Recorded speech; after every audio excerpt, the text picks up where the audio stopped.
Hello guys, welcome to our YouTube channel maths and matter और मैं हूं आपका होस्ट इंजीनियर शिराज गुल। आज की इस वीडियो लेक्चर में हम डिस्कस करने जा रहे हैं फर्स्ट ईयर फिजिक्स के फर्स्ट चैप्टर मेजरमेंट के एक और इम्पॉर्टेंट टॉपिक सप्लीमेंट्री यूनिट्स के बारे में।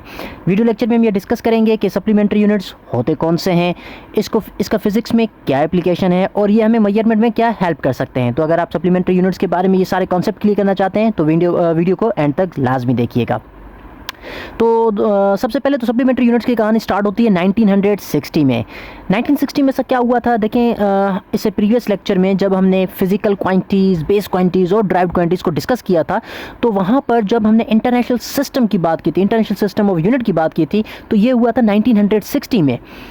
1960 में फिजिकल क्वांटिटीज़ को दो कैटेगरीज में डिवाइड किया गया, base quantities and derived quantities, जिसमें से 7 को फंडामेंटल या बेस क्वांटिटी कंसीडर किया गया और उसके अलावा बाकी जितनी भी क्वांटिटीज़ की उन्हें कंसीडर किया गया ड्राइव्ड क्वांटिटीज़ में। लेकिन वहाँ पर दो ऐसी क्वांटिटीज़ थी, दो ऐसे यूनिट्स थे जिनको ना ही बेस यूनिट कंसीडर किया गया और ना ही ड्राइव्ड यूनिट कंसीडर किया गया। तो वो जो यूनिट्स जिन्हें 1960 में एसआई सिस्टम में बेस यूनिट भी कंसीडर नहीं किया गया और ड्राइव्ड यूनिट भी कंसीडर नहीं किया गया, उन्हें फिजिक्स में कहा जाता है सप्लीमेंट्री यूनिट्स। तो ऐसे कौन से यूनिट्स हैं जिन्हें सप्लीमेंट्री यूनिट्स कहते हैं और उनका क्या काम है, ये आज की इस वीडियो लेक्चर में हम डिटेल में डिस्कस करने जा रहे हैं। तो सबसे पहला सवाल ये है कि कौन से यूनिट्स को हम सप्लीमेंट्री यूनिट्स कहते हैं। So there are two units which are considered as supplementary units, radian and steradian. That's right, radian and steradian are called as supplementary units.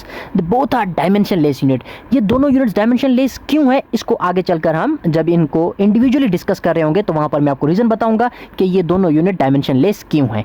सबसे पहले समझते हैं कि रेडियन और स्टेरेडियन में डिफरेंस है क्या। What is radian?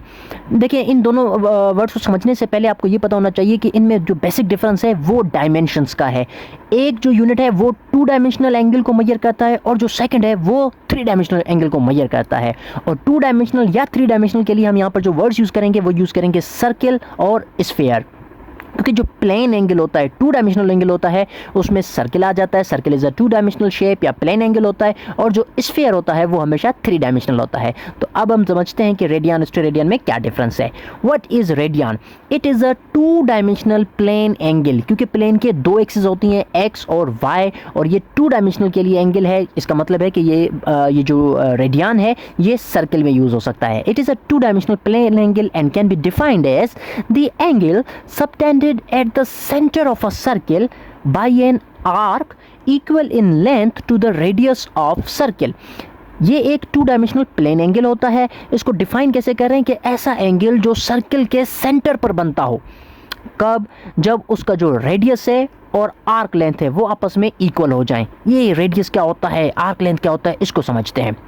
देखें, जब हम कोई भी सर्किल ड्रा करते हैं तो उसके सेंटर से लेकर किसी भी पॉइंट का जो डिस्टेंस होता है उसे हम रेडियस कहते हैं, शोन बाय आर। सर्किल की जो ओवरऑल बाउंड्री होती है उसे तो सर्कमफेरेंस कहा जाता है, लेकिन अगर हम इस सर्कमफेरेंस के छोटे से एलिमेंट या छोटे से पोर्शन को ले लेते हैं तो उसे आर्क कहा जाता है। लेट सपोज जो यहाँ पे ये बोर्ड लाइन आपको दिख रही है, पॉइंट, इस पॉइंट से लेकर लेट सपोज इसको हम नेम दे देते हैं पॉइंट पी एंड इसको हम नेम दे देते हैं पॉइंट क्यू। तो ये पी और क्यू के बीच का ये जो डिस्टेंस है, ये जो एक लाइन है, कर्व्ड लाइन है, इसे कहा जाता है आर्क। तो 1 रेडियन एंगल कब बनेगा? उसकी सिंपल ये है कि जब आप कोई भी बॉडी सर्कुलर पाथ में मूव करेगी और वो उतना ही डिस्टेंस ट्रैवल करे जितना उस सर्किल का रेडियस है। लेट्स टेक एन एग्जांपल कि अगर कोई सर्किल है जिसका रेडियस 2 सेंटीमीटर है और ये जो मूविंग बॉडी है ये भी 2 सेंटीमीटर का डिस्टेंस कवर करे, तो यहाँ पे इसके सेंटर पे जो एंगल फॉर्म होगा that will be equal to the radian. इससे पहले आपने मैथमेटिक्स में एंगल को मेजर करने का जो कॉमन यूनिट पढ़ा होगा वो डिग्री होगा, लेकिन उसका जो इंटरनेशनल यूनिट है, जो एसआई यूनिट है, वो डिग्री नहीं है बल्कि वो होता है रेडियन। सो 1 रेडियन तभी हो सकता है कि जब आपके पास जो सर्किल में जो रेडियस है और जो आर्क लेंथ है उसकी वैल्यू इक्वल हो जाए। सिंपली हम ये कह सकते हैं कि length of the arc is equal to the radius, that will be called as 1 radian. Radian is equal to the ratio. Ratio mathematics में हमेशा डिवाइड करने को कहा जाता है। It is the ratio between the length of the arc to the radius. तो इसका जो फॉर्मूला होता है theta is equal to the arc length upon radius of the circle. अगर इसको मैथमेटिकल फॉर्म में लिखना चाहेंगे that is theta is equal to the s upon r. S जो है वो आर्क की सिंबल होती है और आर जो है वो यहाँ पे रेडियस शो कर रहा है। ओवरऑल सर्किल का अगर हमने सर्कमफेरेंस फाइंड करना हो, कंप्लीट पोर्शन फाइंड करना हो, तो सर्किल के सर्कमफेरेंस का जो फॉर्मूला होता है वो होता है 2πr। सो यहाँ पर हम इस s को रिप्लेस कर लेंगे 2πr के साथ, 2πr अपन r हो जाएगा, r को r के साथ कैंसिल कर लेंगे, that means theta will be equal to the 2π radian. ये एक बहुत इंपॉर्टेंट वैल्यू है जो अक्सर एमडीकेट और ईकेट के टेस्ट में आ जाती है कि थीटा किस चीज़ की इक्वल है इन टर्म्स ऑफ रेडियन, तो हम वो लिखते हैं 2π रेडियन की इक्वल है। और ओवरऑल जो थीटा है, क्योंकि सर्किल में कंप्लीट आपको पता है कि जो एंगल होता है वो 360 डिग्री के इक्वल होता है, ये 1 डिग्री की डेफिनेशन भी होती है कि अगर हम सर्किल के कंप्लीट सर्कमफेरेंस को 360 इक्वल पार्ट्स में डिवाइड करते हैं तो हर एक पार्ट को डिग्री कहा जाता है। तो जो कंप्लीट होता है डिग्री में वो इक्वल टू 360 डिग्री होता है। अगर हम रेडियन और डिग्री के रिलेशनशिप को अंडरस्टैंड करना चाहते हैं तो इसको हम कन्वर्जन भी कर सकते हैं। कैसे? 2π रेडियन, जहां पे थीटा लिखा हुआ है उसको हमने शिफ्ट कर लिया, चेंज कर लिया 360 डिग्री के साथ। 2 यहाँ पे मल्टीप्लाई है, यहाँ पे अगर हम डिवाइड कर लेंगे, अगर आप 360 को 2 से डिवाइड करेंगे that would be equal to the 180 degree. That means pi radian is equal to the 180 degree. और अगर आपको 1 रेडियन की वैल्यू चाहिए तो आप 1 रेडियन के लिए 180 डिग्री को पाई के साथ डिवाइड करेंगे। ये रेडियन से डिग्री पे चेंज होने के लिए एक फॉर्मूला है कि कैसे हम डिग्री से रेडियन में वैल्यू को चेंज कर सकते हैं। उसके लिए सिंपली हमने 180 डिग्री को पाई के साथ डिवाइड करना होता है। और जैसा कि पाई की वैल्यू आपको याद है 3.14 होती है, 180 डिग्री को जब आप 3.14 से डिवाइड करते हैं तो इक्वल हो जाएगा 1 radian is equal to the 57.3 degree. अक्सर एमडीकेट और ईकेट में ये सवाल भी आ जाता है कि 1 रेडियन कितने डिग्री के इक्विवेलेंट होता है, उसकी एग्जैक्ट वैल्यू क्या है। फॉर्मूला अगर पूछा जाएगा तो 180 डिग्री अपान पाई के एक्सप्रेशन से हम फाइंड आउट कर सकते हैं और उसकी जो सॉल्व वैल्यू है वो that is equal to the 57.3 degree.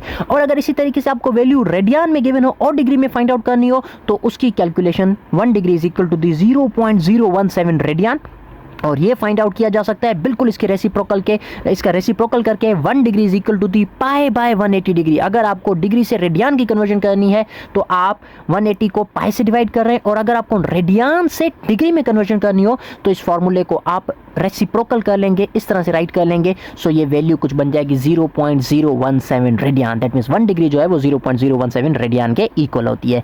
यहाँ पर एक और पॉइंट कि हमने लिखा था कि ये डायमेंशन लेस यूनिट है, इसकी क्या रीजन होती है? देखें, अगर आप इस फार्मूला को नोटिस करेंगे, आर्क लेंथ और जो रेडियस है, क्योंकि ये एक लेंथ है और रेडियस भी एक तरह की लेंथ ही होती है, ये दोनों बेसिकली डिस्टेंस ही होते हैं क्योंकि दोनों का नेचर सेम ही होता है। इसको भी मीटर में लिखा जाता है, इसको भी मीटर में लिखा जाता है।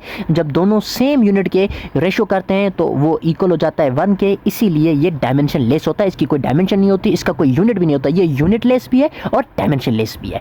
Secondly, coming to the steradian, what is steradian? इन दोनों में जो सिंपल डिफरेंस है वो है शेप का। जो रेडियन होता है वो यूज होता है सर्कल के लिए, 2 डायमेंशनल शेप के लिए, प्लेन एंगल के लिए, लेकिन जो स्टेरेडियन होता है वो यूज होता है स्फीयर के लिए।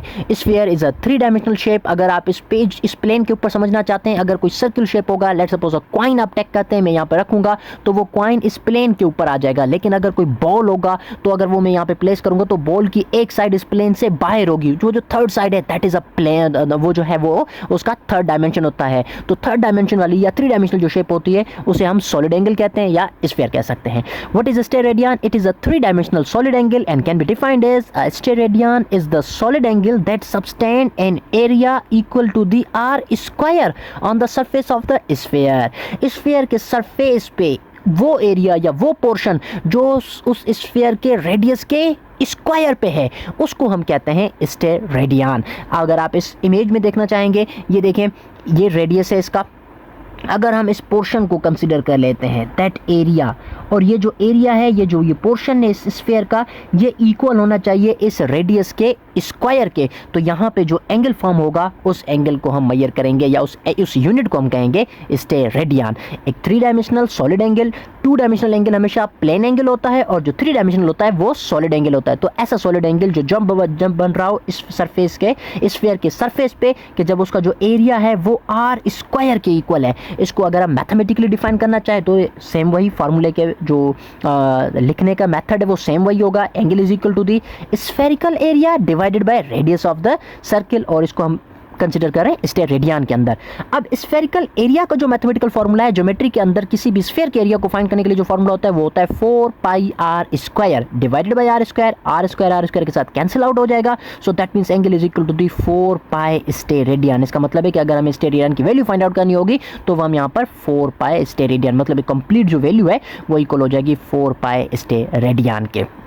तो इस तरीके से ये जो सप्लीमेंट्री यूनिट्स है ये अच्छा इनमें भी जो ये रेडियन है वो आगे चलकर चैप्टर नंबर जो 5 है जहाँ पे हमें क्वांटिटी पढ़ते हैं एंगुलर डिस्प्लेसमेंट की। जब कोई भी बॉडी सर्कुलर पाथ में मूव करती है वो कितना डिस्टेंस कवर करती है उसके उस क्वांटिटी को तो हम कहते हैं एंगुलर डिस्प्लेसमेंट, लेकिन वो जो यूनिट होगा जिसमें मेजर करेंगे वो होगा वहाँ पर रेडियन। स्टेयर रेडियन का ज़्यादा आगे यूज़ है नहीं, लेकिन फर्स्ट ईयर फिजिक्स के चैप्टर नंबर 5 में जहाँ पे सर्कुलर मोशन की बात आ जाती है एंगुलर मोशन की बात आ जाती है वहाँ पर आप रेडियन को मजीद जो है वो डिटेल में डिस्कस करेंगे। उम्मीद करता हूं कि आपको ये जो कॉन्सेप्ट है सप्लीमेंट्री यूनिट का इसका जो बेसिक जो कॉन्सेप्ट है वो सारा क्लियर हो चुका होगा। तो अगर आप इस तरह से रिलेटेड और भी वीडियोस देखना चाहते हैं तो हमारे चैनल को लाइक करें, सब्सक्राइब करें और बेल आइकन भी प्रेस कर दीजिएगा ताकि आने वाली वीडियोस का भी नोटिफिकेशन आपको मिलता रहे। तब तक के लिए मुझे दीजिएगा इजाजत। थैंक यू, अल्लाह हाफिज़।